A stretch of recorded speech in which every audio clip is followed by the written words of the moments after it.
Nah, pada malam hari ini tanggal 9 Desember 2022 baru saja selesai dilaksanakan acara Midodareni atau serangkaian upacara adat bagi calon mempelai perempuannya.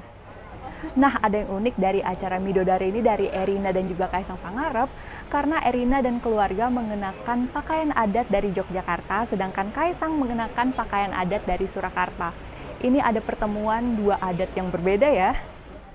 Dalam acara Midodareni ini, pengantin adat Jogja mengenakan batik Wahyu Tumurun saat Midodareni.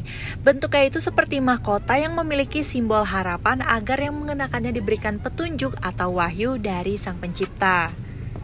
Motif dari baju adat Jogja dan Surakarta yang dikenakan keluarga Erina dan Kaisang memang hampir sama, tapi namanya berbeda loh.